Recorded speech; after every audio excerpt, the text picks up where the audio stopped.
പലപ്പോഴും പല പാരന്റിങ്ങിന്റെയും ഒരു സക്സസ് എന്ന് തെറ്റിദ്ധരിച്ച് വെച്ചിട്ടുള്ളത് ഇവർ നല്ല കുട്ടികളാണ് എന്നുള്ള ഒരു ലാബിൾ കുട്ടികൾക്ക് കൊടുക്കുമ്പോൾ ആരാണ് ഈ നല്ല കുട്ടികൾ എന്ന് പറയുന്നത്? കുട്ടികളെ നമ്മൾ എപ്പോഴും കാറ്റഗറൈസ് ചെയ്ത് പറയും, നല്ല കുട്ടിയാണ്, അല്ലെങ്കിൽ നല്ലതുപോലെ ചെയ്യുന്നുണ്ട്, അല്ലെങ്കിൽ അത്രയ്ക്കും സ്നേഹം ഞങ്ങളോട് ഉണ്ട് എന്ന് പാരൻസ് പറയുന്നത് പലപ്പോഴും എന്തിന്റെ ഒരു അടിസ്ഥാനത്തിലായിരിക്കും?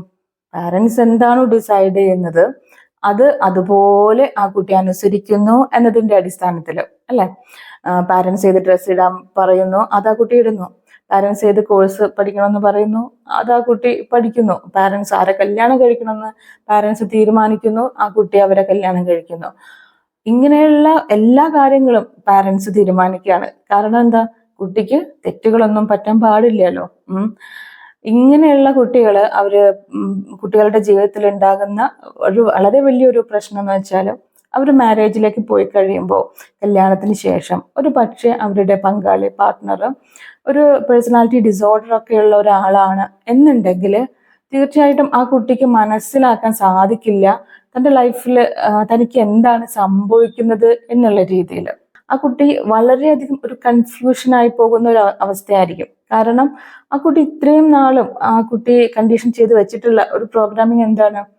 മറ്റുള്ളവർ തന്നോട് പറയുന്നത്, അല്ലെ എൻ്റെ കൂടെയുള്ളവർ എന്നോട് പറയുന്നത് എൻ്റെ നല്ലതിന് വേണ്ടിയിട്ടാണ്. അപ്പോൾ ഓഫ് കോഴ്സ് ഈ പാർട്ട്ണറും പറയുന്ന എല്ലാ കാര്യങ്ങളും എൻ്റെ നല്ലതിന് വേണ്ടിയിട്ടായിരിക്കും.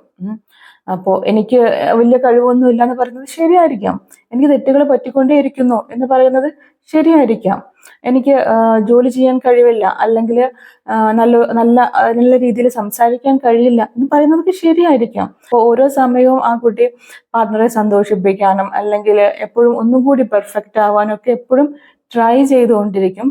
പക്ഷേ അതിനൊന്നും തന്നെയും റിസൾട്ട് ഉണ്ടാവില്ല. എന്തായിരിക്കും അവരുടെ ലൈഫിന്റെ റിസൾട്ട് എന്ന് പറയുന്നത്?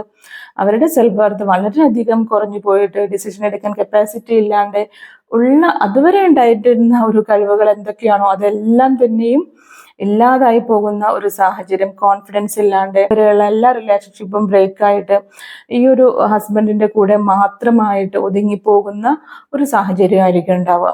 അപ്പോൾ ഇത്തരം ലൂപ്പുകളിൽ ചെന്ന് എത്തുമ്പോൾ അത് തനിന്റെ ലൈഫിൽ അല്ലെങ്കിൽ തനിക്ക് എന്താണ് സംഭവിക്കുന്നതെന്ന് തിരിച്ചറിയാൻ പറ്റാത്തതിന് അല്ലെങ്കിൽ അതിൽ നിന്നും ഒന്ന് രക്ഷപ്പെടാൻ സാധിക്കാത്തതിനുള്ള ഒരു പ്രധാനപ്പെട്ട കാരണം എന്ന് പറയുന്നത് തീർച്ചയായിട്ടും അവരുടെ പാരൻസ് തന്നെയാണ്.